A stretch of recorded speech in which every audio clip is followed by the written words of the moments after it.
Ito po mga ka-treasure. Ngayon po mag-didikit tayo o maglulukit tayo. Dito, babasa muna tayo ng sign. Ito, may kaliwang paa. Yan, paa yan. Tapos, yung dot naman niya ay nandito lang.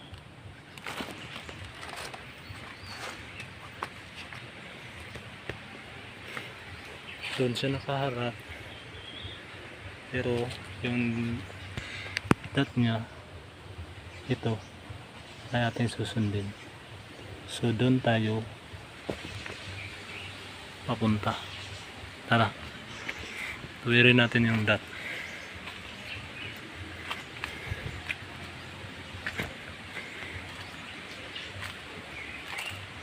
Dito mga ka-treasure ay mayroon siyang counter. Ayan o, paa din na mayroong mga daliri. 1, 2, 3, 4. Papunta naman doon. Punta doon. Doon papunta. So 4 yan. Kakonvert lang natin ng tag 10 kada dot. So 40 feet. So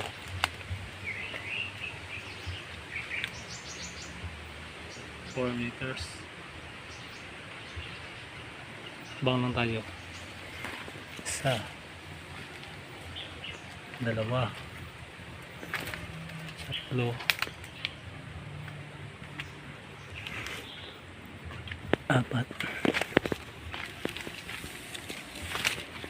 Dito siya tatama.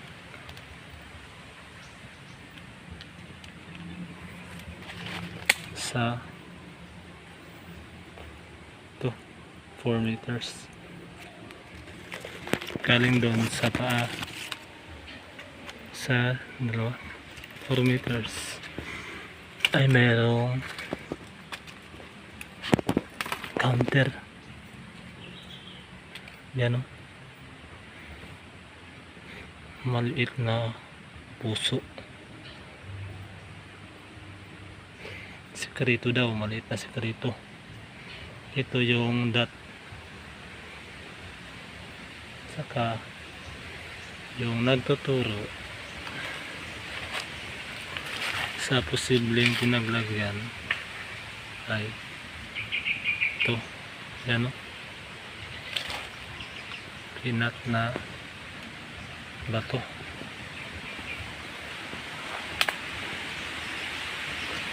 Papunta doon. Dyan.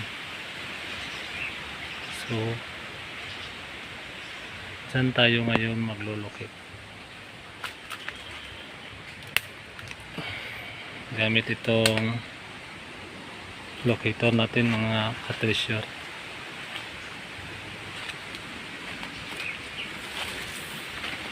Small D po to mga ka-treasure. Kasi yung mga sign ay magkalapit-lapit lang. Sa reading ko ay dito. Ito. Tingnan niyo mga ka-treasure. Kapaikot yung bato. Bato. Sa gitna may isang bato. Yan o, isang bato.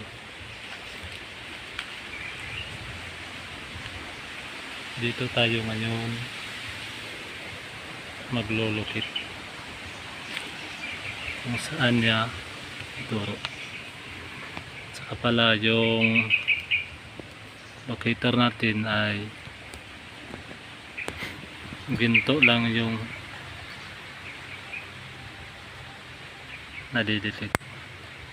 Kung mga diamond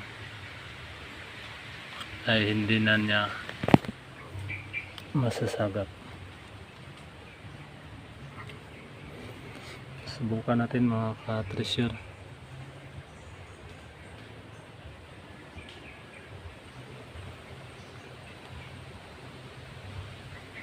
Pasensya na kayo, ako lang mag-isa dito kaya walang hawak sa camera.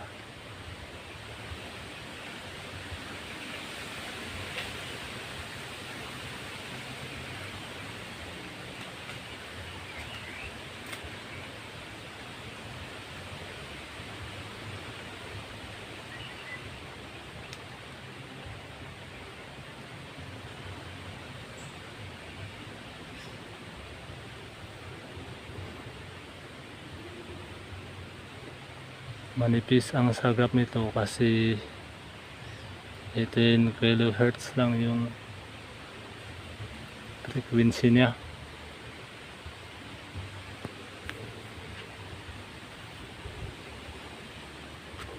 Lipat tayo dito.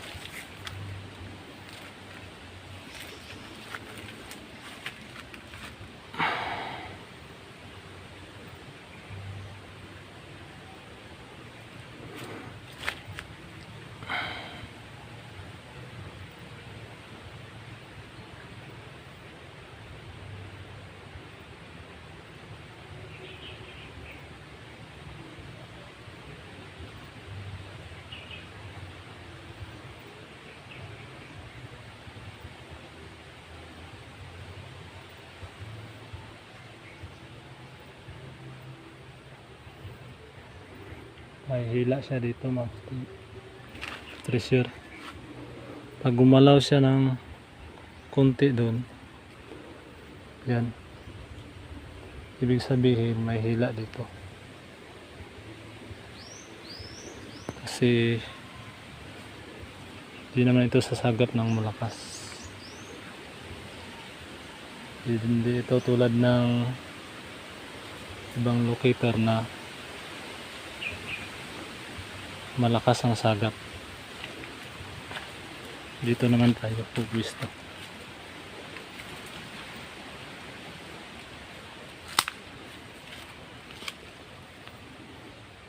Doon tayo kanina at doon yung ikot dito. May hatak siya konti. So kung dito tayo, pag may hatak siya dyan, ibig sabihin tama yung reading natin.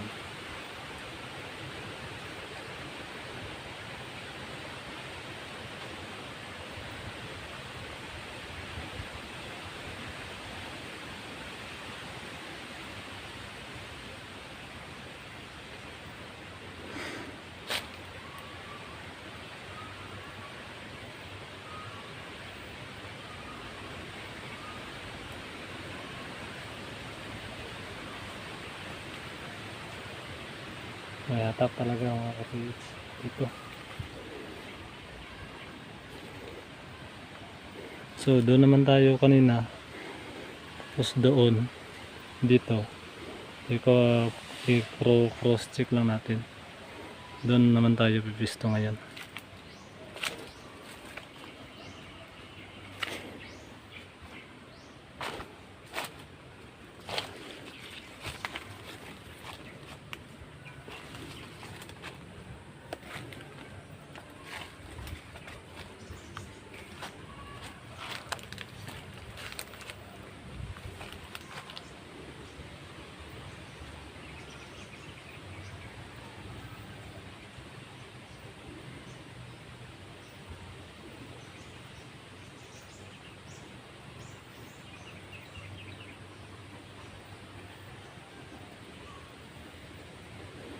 May hatak talaga doon konti sa kaliwa.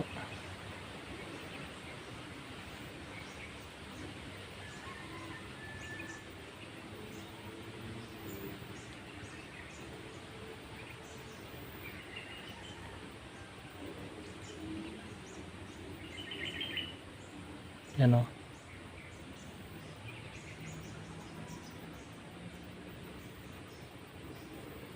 May humahatak talaga.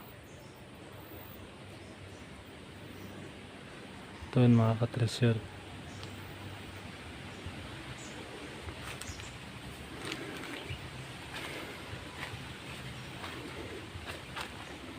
So,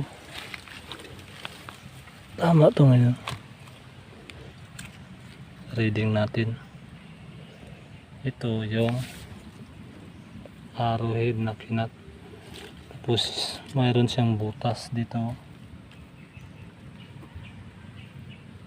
Yan. Saan naman siya nakatingin? Ay, yun lang. So, tama yung reading natin mga ka-treasure. Yan. Butas yan. Yan o. Butas. Tutuloy natin. Ito. Yung tuwid niya. Diyan. Kung saan nagpaikot yung mga bato. Ito, bato. Bato. Bato. Bato. Tapos bato. Paikot yan. Diyan, paikot. Sa gitna ay yan lang. So, paikot yung bato. Tapos may bato sa gitna.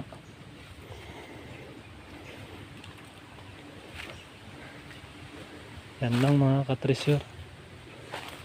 Ganito ang site kapag mga sign magkalapit-lapit kapag nasa